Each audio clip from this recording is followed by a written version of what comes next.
Good morning student, twelfth class student.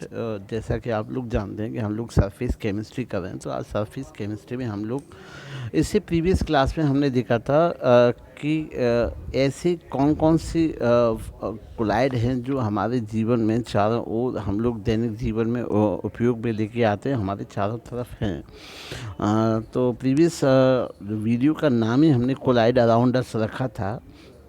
इसके बाद आज हम लोग देखेंगे applications of the colloid. Colloid के एप्लीकेशंस क्या होते हैं, तो चलिए स्टार्ट करते हैं। तो due to the presence of the electric charge on the colloid particle, colloidal solution are somewhat good conductor. तो जैसा कि हम जानते हैं कि जो कोलाइड पार्टिकल होते हैं, कोलाइड पार्टिकल चार्ज पार्टिकल होते हैं, जिसके कारण वो एज ए कंडक्टर भी बिहेव करते हैं। इलेक्ट्रिक चार्ज के भी कंडक्टर के रूप में बिहेव करते हैं। This factor find many important application, जिसके कारण बहुत सारे हम लोग कोलाइड सॉल्यूशंस के एप्लीकेशंस देखते हैं अपने दैनिक जीवन में। तो देखेंगे कि क्या क्या एप्लीकेशंस हो सकते हैं कोलाइड्स की। तो सबसे पहले रबर प्लेटिंग। तो the negative charge rubber particle from the rubber salt deposited on the wares and handles of the different tools, rubbers, gloves etcetera by the electro plating. तो इलेक्ट्रो प्लेटिंग एक process होती है जिसके माध्यम से हम negatively charge rubber particles को जो कि रबर सॉल्ट से प्राप्त होता है को वेयर्स और बहुत सारे जो टूल्स होते हैं, सामान होते हैं, अप्लायंसेस होते हैं, उनके हैंडल बनाने के लिए, जो रबर ग्लव्स होते हैं बनाने के लिए रबर प्लेटिंग करते हैं। तो कह सकते हैं कि जो रबर होती है, रबर भी एक प्रकार से एक कोलाइड पार्टिकल से बनी एक सॉल होती है जो कि निगेटिवली चार्ज होती है। इसका इस्तेमाल हम लोग रबर ग्लव्स और डिफरेंट टूल्स और बहुत सारे सामान बनाने में करते हैं। नंबर 2 हम लोग देखेंगे सीवेज डिस्पोजल। तो सीवेज का किस प्रकार से हम डिस्पोजल कर सकते हैं with the help of colloid.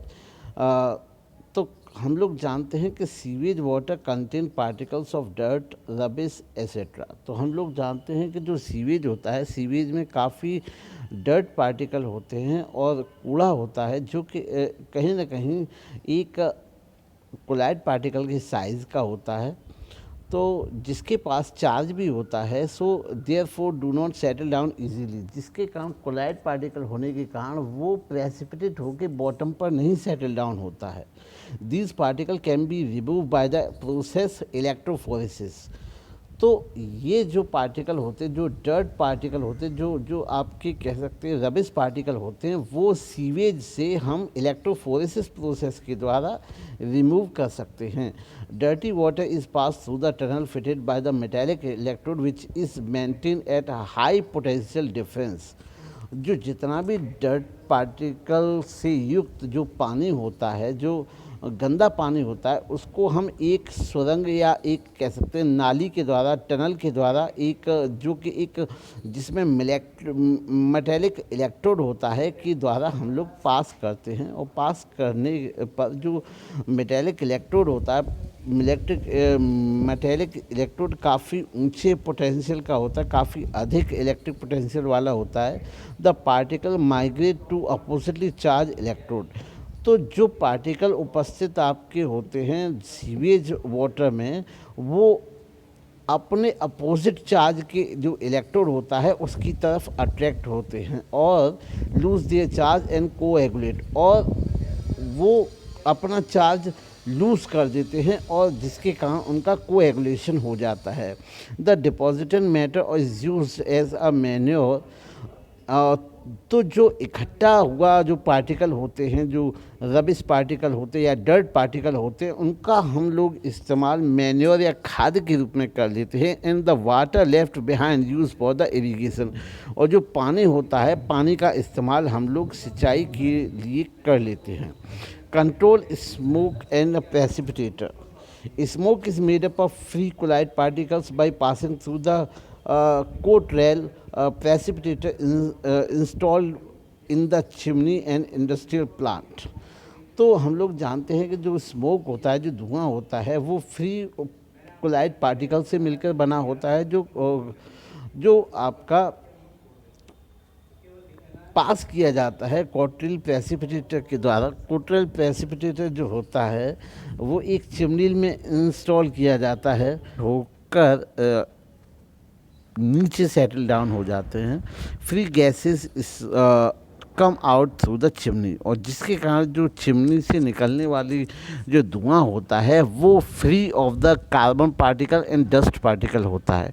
तो इस प्रकार से जो हमारा जो स्मोक होता है, स्मोक को लेस पॉल्यूटेड बना सकते हैं हम इसकी सहायता से, इलेक्ट्रोड की सहायता से। तो जो चिमनी से निकलने वाला जो धुआं होता है वो बाद में उसमें ऐसा धुआं होता है जिसमें कि आपके जो हानिकारक जो कार्बन के पार्टिकल्स होते हैं, और कार्बन के पार्टिकल्स के अलावा जो डस्ट पार्टिकल होते हैं वो नहीं होते हैं। चलिए और देखते हैं। तो कोलाइड पार्टिकल का या कोलाइडिक सॉल्यूशन का जो इम्पोर्टेंस होता है वो आर्टिफिशियल रेन में होता है। आर्टिफिशियल रेन नाम सुना होगा आपने कि आर्टिफिशियल भी रेन हो सकती है। तो artificial rain is caused by the spraying opposite charge colloidal dust on sand particle over the clouds by the aeroplanes. तो आर्टिफिशियल जो रेन होती है वो होती है कि एरोप्लेन्स की सहायता से, एरोप्लेन के द्वारा कोलाइडल जो डस्ट होते हैं उसके अपोजिट चार्ज वाले पार्टिकल्स को एरोप्लेन के द्वारा फेंक कर, तो क्लाउड में वो फेंक के एरोप्लेन की सहायता से मिला देते हैं, स्प्रे कर देते हैं, जिससे the colloid particle of the clouds get neutralize, जिससे कि जो वाटर पार्टिकल होते हैं कोलाइड के भीतर वो न्यूट्रलाइज होते हैं, और न्यूट्रलाइज होने के बाद में वो कोएगुलेट हो जाते हैं, और कोएगुलेट होने के बाद में वो वाटर ड्रॉपलेट्स में कन्वर्ट हो जाते हैं, जिसके कारण आर्टिफिशियल रेन होती है। बहुत इम्पोर्टेंट टॉपिक है, तो बच्चों को बिल्कुल समझना चाहिए कि जो आर्टिफिशियल रेन होती है, आर्टिफिशियल रेन भी संभव है यहाँ पर क्लाउड्स के ऊपर एरोप्लेन की सहायता से। जो dust particle, colloidal dust particle होते हैं, सैंड पार्टिकल होते हैं, उनको आपके एरोप्लेन की सहायता से, जिनके पास अपोजिट चार्ज होता है, एरोप्लेन की सहायता से हम लोग स्प्रे करते हैं, और colloidal water particle cloud get neutralize, जिसकी सहायता से जो कोलाइड पार्टिकल्स होते हैं वो न्यूट्रलाइज हो जाते हैं। न्यूट्रलाइज होने के कारण वो कोएगुलेट होने के बाद में वाटर ड्रॉपलेट्स के रूप में वाटर ड्रॉपलेट के रूप में रेन्स की फॉर्म में वो निकल आते हैं। एप्लीकेशन हम लोग देखते हैं purification of water. The colloidal particles present in the water can precipitated and by adding small amount of alum।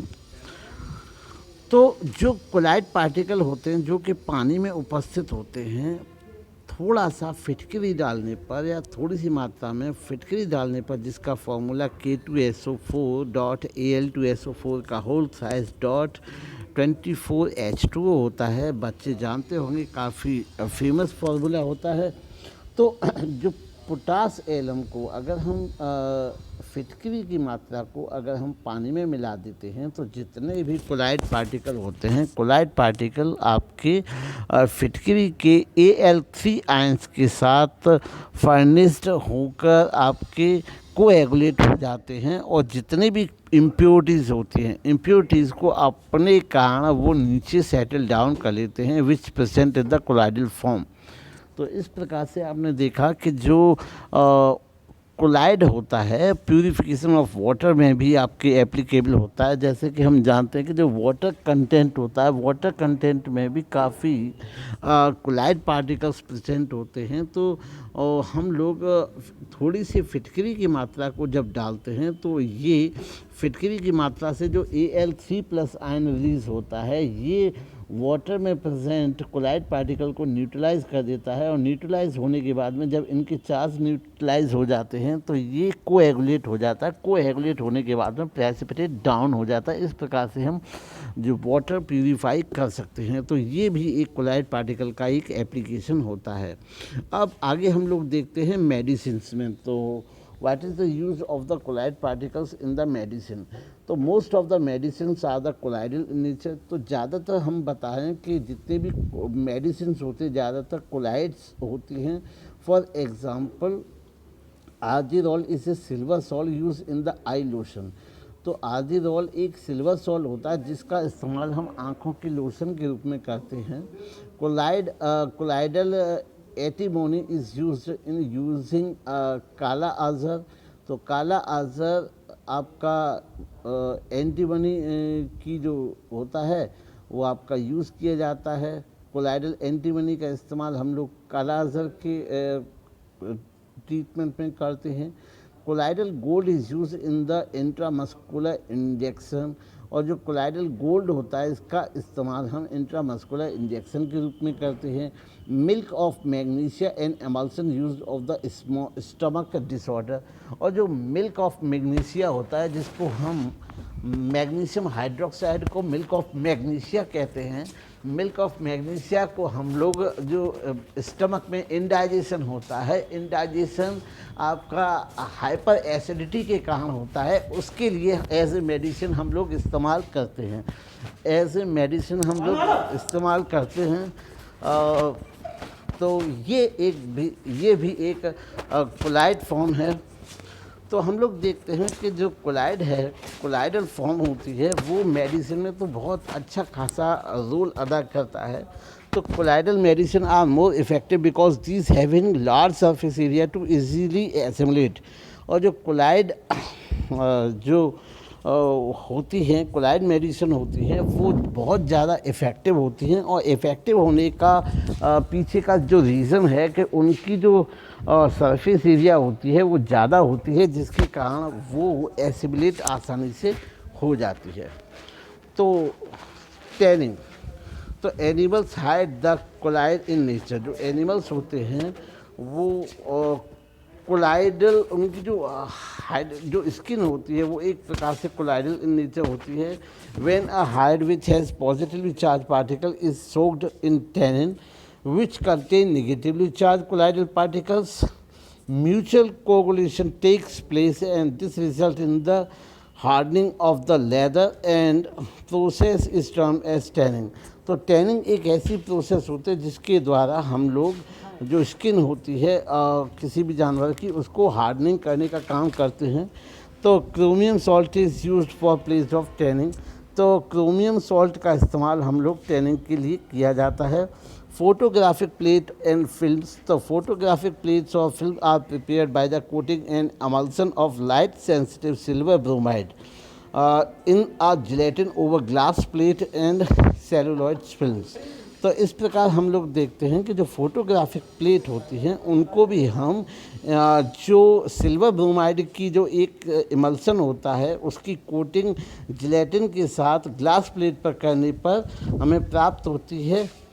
Industrial product, बहुत से ऐसे इंडस्ट्रियल प्रोडक्ट होते हैं जो कि चाहे आपका पिंक पेंट्स हो, चाहे इंक हो, चाहे सिंथेटिक प्लास्टिक हो, रबर हो, ग्रेफाइट, लुब्रिकेंट हो, सीमेंट हो, ये सब कोलाइड सॉल्यूशन होते हैं। तो आपने देखा कि दैनिक जीवन में हम लोग बहुत ज़्यादा इंटरेक्ट करते हैं कोलाइड सॉल्यूशन से। तो हमारा इंडस्ट्रियल क्षेत्र में हो, चाहे मेडिसिन के क्षेत्र में हो, चाहे आपका सीवेज ट्रीटमेंट के क्षेत्र में हो, तो कोलाइड का जो महत्वपूर्ण जो यूज़ है, जो एप्लीकेशन है, वो बहुत ज़्यादा विस्तृत क्षेत्र है।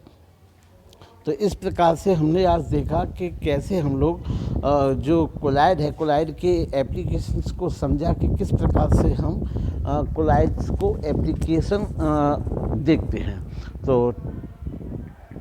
तो उम्मीद है बच्चों को आज की क्लास समझ में आई होगी। अगर किसी बच्चे को कोई भी दिक्कत हो तो कमेंट बॉक्स में कमेंट करके अपनी परेशानियों को मेंशन कर सकता है। आने वाली वीडियो में उनकी परेशानियों को हम सॉल्व करने का प्रयास करेंगे। Thank you.